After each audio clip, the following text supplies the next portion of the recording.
The superstar right here, Michael Vass. What's going on, buddy? What's the 411? What's the dealio? What's the latest? Oh, there's so much that's happening right now, and it's kind of amazing that so little news is being talked about it.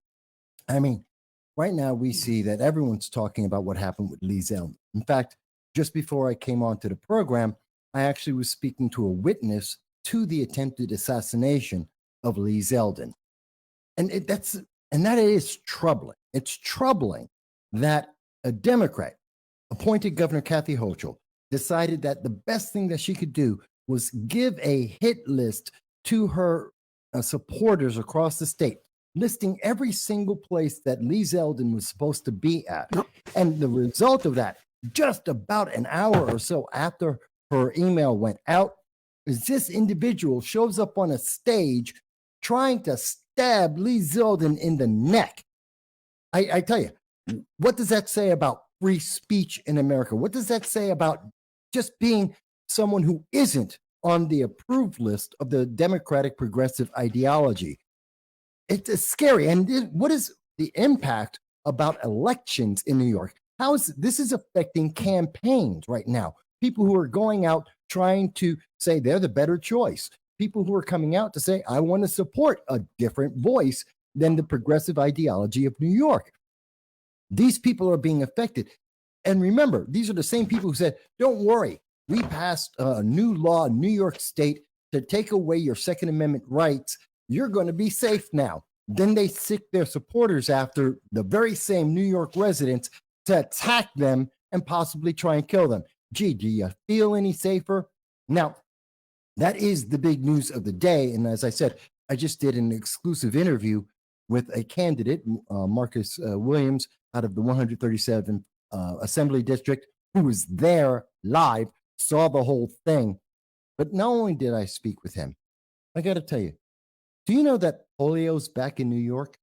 Real quick, before we talk about polio, this might be a weird question. Go right ahead. Why do you think the assassination individual that didn't use a gun? Why do you think he used a knife? Do you think he was trying to send a message rather than maybe kill Zeldin? I mean, why? No, I'm confused on what's going on here, because usually with assassination attempts, you usually see a gun. You don't really see somebody walk up to somebody and try to I mean, there are scenarios where that has happened, but usually it's a gun or it's a weapon from afar, targeting the person that you know what I mean. It depends on how cowardly the individual is. It depends on how mentally stable they are. It happens to be with what's the opportunity. This individual, I don't know his circumstances. I don't know if he was just nearby, got the email from Kathy Hochul and said, well, since I'm here, let me just run right on over. Didn't have time to do anything else. Thank God he didn't go and try and get a gun. How many people would have been injured and unable to defend themselves to return fire to stop this guy? I mean, in Indiana, we saw that in 15 seconds, a good guy with a gun, the Democrats tell us don't exist, a good guy with a gun saved hundreds of lives, potentially, at least dozens of lives in 15 seconds. In New York State, you don't have that opportunity. How many of those people at that rally who are having a peaceful, wonderful day would have been endangered because Kathy Hochul and the Democrats in New York, the single party rule, decided, oh, don't worry, in 5 to 10 minutes, that's how long it took police to show up. 5 to 10 minutes, according to my eyewitness, how many people would have been injured and harmed, possibly dead? That's something we've got to consider. And that's something that, and it is correct. Dr. Pastor just said he's been released, the suspect. He was in jail for about an hour. He was in jail for an hour. Bail reform. Yeah. So then what happens to him? Probably minimal punishment, probably. You mean if he actually goes to court? Because how many thousands, literally 3,000 people in New York State were released after rioting, attempting to murder and harm other individuals, destroying buildings throughout New York State. That's from 2020 up until 2022. Thousands were released and just sent off there on their own. But if you try and defend yourself, like the man in the bodega in New York, well, that was thrown in jail. thank God that man has been released. And I want to ask you about that. You know, the report came out a few days ago that the charges were dropped. Are you a little surprised that they were dropped, considering it's radical New York and the DA is no different than the DAs that are in LA that are letting all these criminals that are hardcore criminals, we're talking rapists and murderers, walk free? Your thoughts? Or you think the backlash from the public basically made that happen? That's exactly it. It's the backlash from the public, and it's the fact that people had a video to watch the assault happen. And if it weren't for the fact that there were security cameras, if it weren't for the fact that both of the individuals happened to be people of color, then if it was left up to nothing but the news media, well, then what you would have seen is this man would have gone to jail for life. Because look at the narrative. Look at the way they were describing it. They're downplaying the attack on Lee Zeldin, which is an attempted assassination. He's a sitting congressman, and he was attacked. And it took 5 to 10 minutes to get the police to show up for a sitting member of Congress. Yeah. Imagine if you were out there, and we're talking about in the city, just outside the city. Biggest city. Yeah, we're talking New York here. Well, it's Rochester, not New, and people think New York City when they think of the rest of the state. No. But Rochester is a large city, hundreds of thousands of people, and one of the highest crime rates in all of New York, and in fact, the nation. And this guy, imagine if it was just a regular average Joe, would it have even gotten as much attention? This is terrifying. But at the same time, in New York State, what's one of the other problems? It's not just that they took away the right to defend yourself. It's not just the fact that they're willing to charge people based on the appearance because of diversity or social justice. Not only that, but because we've been allowing, and this is a speculation, but as far as we know, a gentleman came into New York State. He has polio. Polio is now back. Something that was eradicated in the United States in 1979. How many illegal aliens, and we've seen this in Venezuela, for a fact, the CDC has already commented that mumps and measles is rampant in Venezuela and has been spreading out of that nation because when they took over, this wonderful universal health care failed to help the people be vaccinated. And now there is an outbreak started in 2018. There has been over 1,000% increase in measles and mumps. And by the way, these are all people who are coming into the United States, 250,000 a month, that are coming into our southern border because there's nothing there. So now we have to worry about polio. This is crazy. And they're telling us, oh, we got to worry about the monkeypox, which is almost unheard of anywhere in the world. But polio? This is the problem we have. The most fascinating situation here, Michael, is the timing of it all. COVID, polio, monkeypox. You know what? The consequences have been happening forever. There's, polio and monkeypox have already been existing for a long time. It's not the problem of them. It's the fact that we have open borders. We're allowing people in without any real check on them, whether it's a check about their criminal history, whether it's a check about their medical status. We're just letting them run rampant into our nation because we have no leadership on that. And that's affecting average citizens. I mean, you want to talk about it in cost of healthcare, you want to talk about national security, we're going to talk about so many levels. And at the same time, they're telling us we're the bad guys because we have these illegal aliens that come in. There, it was an illegal alien that attacked that young 10-year-old girl. No one, the news media didn't want to talk about that. Guess what? If we had a better security on our border, maybe that guy wouldn't be in the nation. That young girl would have never had to go through that situation. This is, again, consequences. They don't think about the consequences of their actions. They think of the headline that they're going to have for 2 to 3 days and whether or not it's going to get them extra votes in the next election because they're in trouble. Their policies fail. That's why we have 9.1% inflation. That's why we see that there's a food shortage in the world that has already toppled one government. We see possibly in Panama and in Eritrea that it could also be toppling those governments. And we haven't even hit the peak of the food shortage yet. We haven't even hit the peak of inflation yet. So think about that. But think there's also, what else are they doing to help us with this? I want you to understand. What are they saying to us? The answer that we're getting from Alexandria Ocasio-Cortez, Cori Bush, Speaker Pelosi, and her problems with financing, we're not even going to get into that.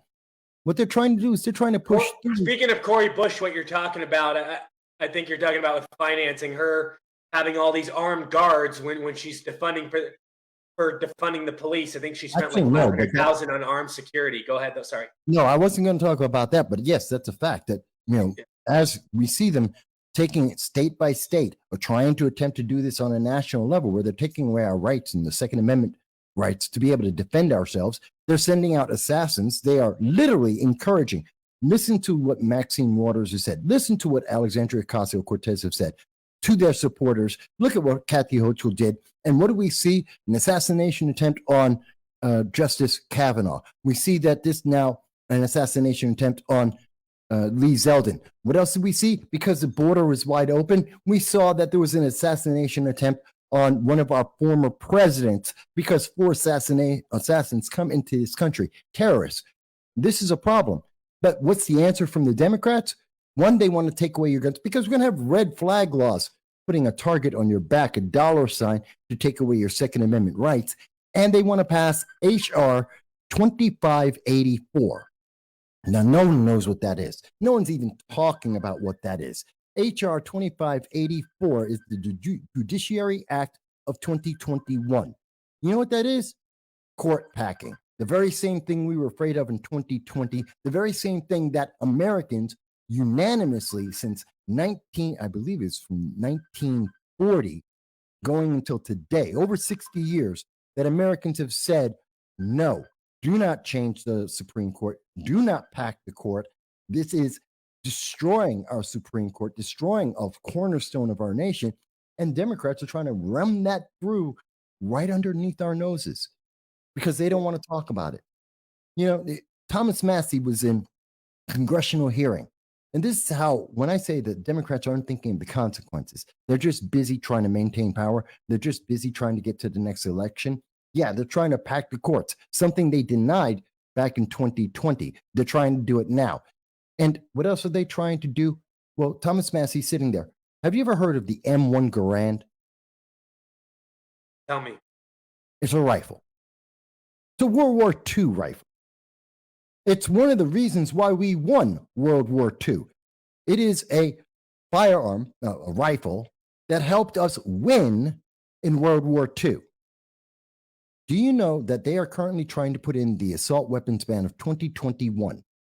And in that assault weapons ban, they are trying to get rid of semi-automatic rifles that look like they should be in a movie, that look like they're scary, but an actual firearm, the M1 Garand, which was actually used in World War II to defend the United States and our allies around the world, that's legal to have. And they're trying to tell you, well, we're getting rid of weapons of war. The M1 Garand was used in a war. It is legal even under the assault weapons ban of 2021.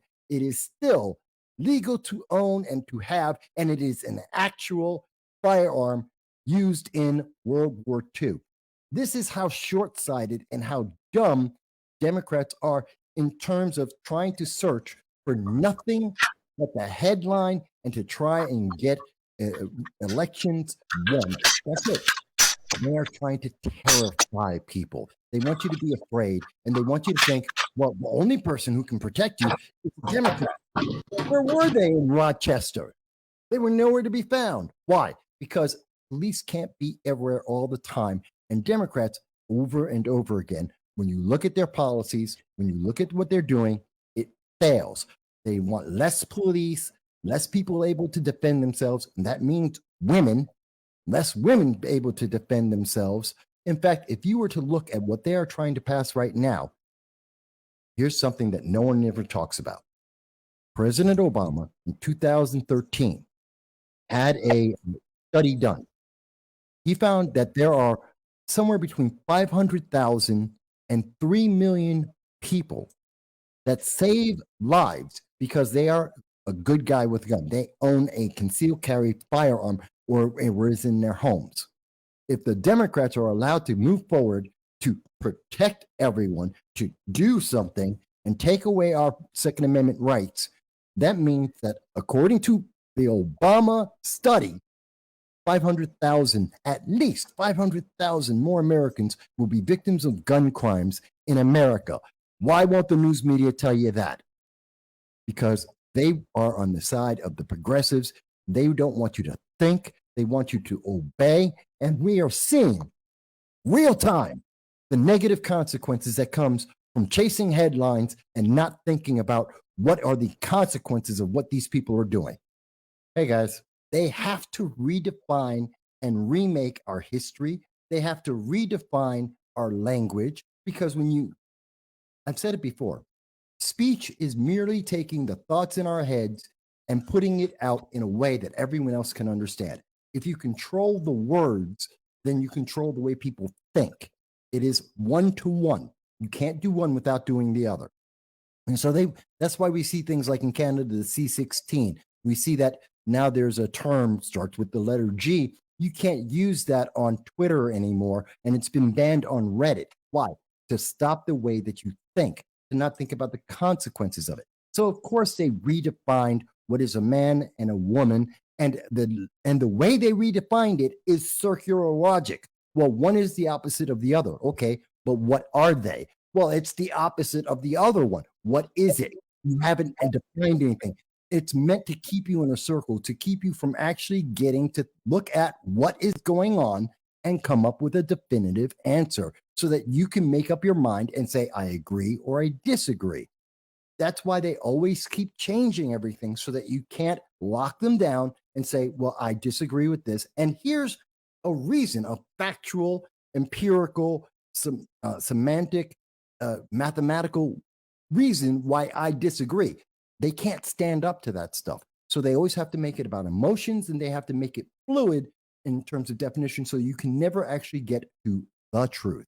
Not their truth, not a subjective truth, but the truth. I agree with what Michael said. This is all about control. This is a control aspect in many respects. You control the language, you get to control the history. If you control the science, you get to control the definitions. But here's the thing. Just because that's something that they want to do to their lives, why must everyone else? They're trying to pass this contraception bill. Why are my taxes going to something that I may or may not use? Yes, you have a right. I'm not saying that anyone shouldn't have the right to be able to go out and buy that. Fantastic. But I don't have to pay for it. I don't have to pay for someone else to get an abortion. That's not something that's a requirement for me. My life is not defined by their feelings, their wants and desires. That's not how you make legislation. Legislation is never about a want or a desire. Legislation is supposed to be only because of a need, a great and significant need, because every time we pass a law, we diminish our rights and freedoms by some amount. And that's why it was always meant that, I believe it was Jefferson who said this, it may have been Madison, that government should only do that which the public cannot do. Not that they don't want to do, not what they don't feel like doing, not like something that, we think that someone else should pay for. It's only what you cannot do yourself.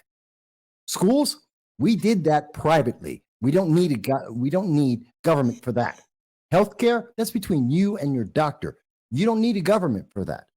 You don't need government intervention to decide how you're going to speak, what words are you going to use, where do you go, who you associate with, how you protect your own life.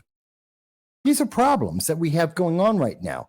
And so abortion is one of these bigger issues. But again, Blaine and I have been going back and forth on this. Greg agrees as well. And as far as I know, Matthew also agrees with us. This is all about different ways to approach control. You are meant to obey. If you're a regular citizen, you're not supposed to speak up. You're not supposed to think. You're supposed to only feel whatever you have been told to feel and to do whatever you are being told to do, and allow the elites to rule over you. They are the neo-nobles and we are the neo-serfs. And that is terrifying, because freedom cannot exist in that environment, which is why we are watching the stability in the world fall apart. It's just that simple.